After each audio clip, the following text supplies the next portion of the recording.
கர்த்தருக்குள் பிரியமானவர்களே, பிப்ரவரி 5 இன்றைய பனித்துளிகளின் தலைப்பானது தேடி வரும் தகப்பன்.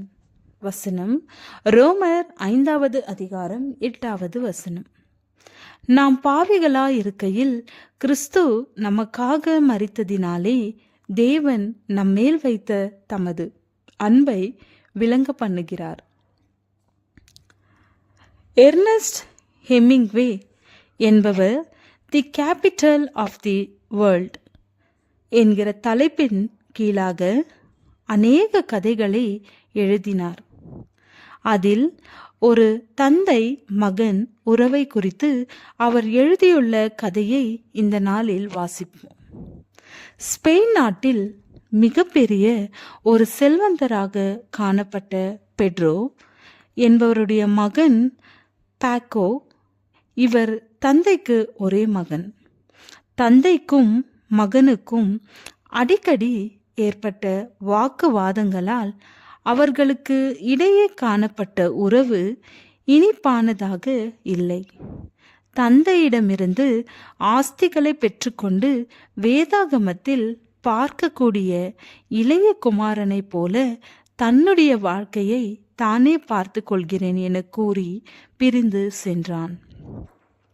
மகன் சென்ற பிறகு தந்தைக்கு மனது கேட்கவில்லை. எப்படியாவது தன்னுடைய மகனை கண்டுபிடிக்க வேண்டும் என தன்னுடைய வேலையாட்கள் மூலமாக எல்லா இடங்களிலும் தேடினார். ஒரு கட்டத்தில் அவரே அநேக இடங்களுக்கு சென்று தேட ஆரம்பித்தார். ஆனாலும் பலன் கிடைக்கவில்லை. எனவே அவர் தன்னுடைய மகனை குறித்ததான அறிவிப்பை செய்தித்தாளில் வெளியிடுவது என தீர்மானித்தார்.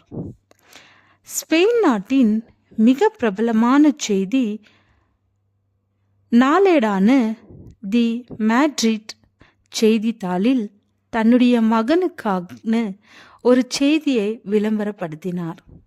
அந்த செய்தி என்னவென்றால், அன்பான பாக்கோ, இந்த செய்தியை படித்த பிறகு செய்தித்தாள் அலுவலகத்தில் வந்து நாளை மதியம் என்னை சந்திக்கவும், உன்னுடைய எல்லா தவறுகளையும் மன்னித்து விட்டேன் என்பதே. பாக்கோ தனது ஸ்பெயின் நாட்டில் பயன்படுத்தப்படும் பரவலான பெயர்.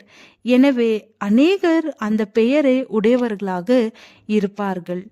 செய்தி வெளியான அந்த நாளில் மதிய வேளையில் மகனை சந்திக்க வந்த தந்தைக்கு மிகப்பெரிய ஆச்சரியம் காத்திருந்தது. பாக்கோ என்கிற பெயரை உடைய தந்தையோடு சண்டை போட்டு வீட்டை வெளியேறன்னு 800 நபர்கள் அந்த அலுவலகத்தின் முன்பாக மன்னிப்பு பெறுவதற்கு காத்திருந்தார்கள். அத்தனை நபர்களும் தந்தை தன்னை தேடுகிறார் என தெரிந்த மாத்திரத்தில் மன்னிப்பை பெற வேண்டும் என்கிற உணர்வோடு அங்கு காணப்பட்டார்கள். பிரியமான தேவனுடைய பிள்ளைகளே, இன்றளவும் ஆவியானவர் மூலமாக நம்மை அவர் தேடிக்கொண்டே இருக்கிறார்.